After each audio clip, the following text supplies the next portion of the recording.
Since my last briefing, tropical disturbance at the time, I guess it was, that we were watching is actually developed into Tropical Storm Cristobal. You see it there, and it looks like it has its sights set on Louisiana. And all of the modeling seems to agree, as of right now anyway. This morning I received a briefing from the National Weather Service.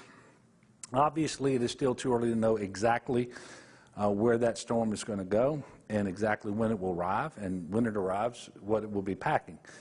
But what we anticipate is that it's going to be a very severe weather event for Louisiana.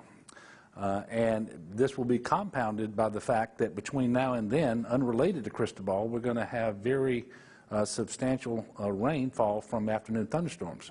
So the ground will be saturated before it arrives. We're looking at sometime on Sunday or Monday for the arrival of the tropical storm.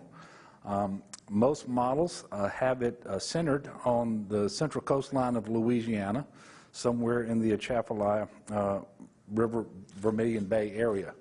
And what that leaves is southeast Louisiana, including Baton Rouge and New Orleans, on the east side of the storm, which typically receives the heaviest rain. And of course, it could shift east or west, making some changes in that.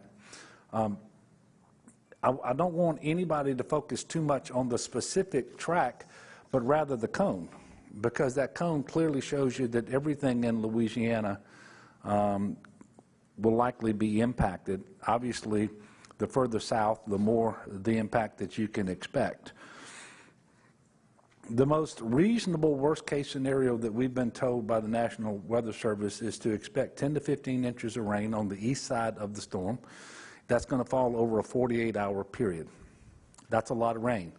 That's especially a lot of rain if it's falling on ground that's already saturated from several days' worth of tropical storms. Further west could be 8 to 10 inches of rain, and literally it just sort of depends on exactly where the center of the storm is, but 8 to 10 inches could be what you see in Baton Rouge, or it may actually be further west and so forth. We should know more, obviously, before the storm makes landfall. I do want everybody to notice that the National Weather Service has already issued flash flood warnings through Tuesday of next week in some areas of Louisiana. Part of the good news is river levels are much lower than they were last year when we had the hurricane, and so there's more capacity for rainfall to be taken into those rivers before you have substantial flooding activity. And certainly we don't have any threat to levee overtopping or anything like that along the Mississippi River. One of the challenges we're going to face will be with wind. Typically you don't think of tropical storms producing enough wind to have heavy damage, but when you have saturated ground, it doesn't take as much wind in order to cause real problems with trees and utility poles and things like that. So the wind that we expect could be 60 miles an hour or so, and obviously this could get refined as we move forward. Obviously, storm surge along the coast is one of those things that we're looking at very hard and preparing for. We are tracking 678 gates in the coastal zone. 157 of those are currently closed. Every gate in the flood control structures in the state of Louisiana across the coastal zone have been exercised with respect to their operation criteria as part of our preparation for hurricane season. Everyone should be following the news and the weather, updates from their local officials. Now is the time to prepare.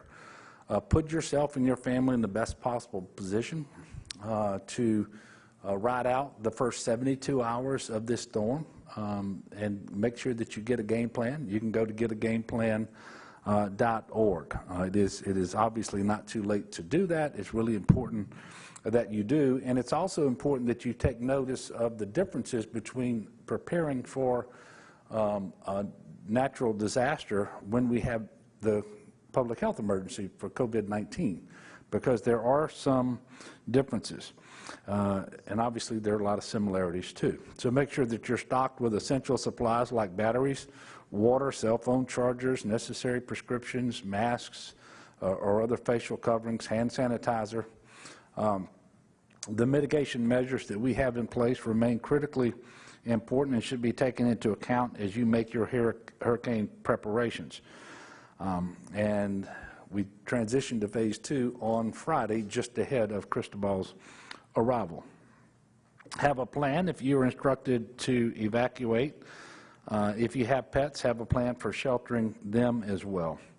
And make sure you're staying informed through the weather and emergency alerts, local media, paying attention to the National Weather Service, local forecasts, but also local elected officials as well, and the offices of emergency preparedness around the state of Louisiana.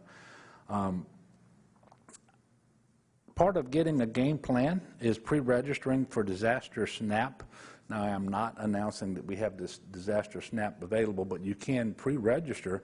And if we have a disaster and DSNAP is authorized by the federal government, if you're pre-registered, it's that much faster for you to receive those benefits. If you have already pre-registered for DSNAP, you're going to need to register again because we have a new vendor. Now, if you're receiving SNAP, you don't need to do this. But if you are not receiving SNAP and you want to pre-register for DSNAP, you need to do that even if you've already pre-registered before. And it may not be a vendor that changed. It may be new technology that has been upgraded that's causing that. You can register for DSNAP or get more information at dcfs.la.gov/DSNAP. That is dcfs.la.gov/DSNAP.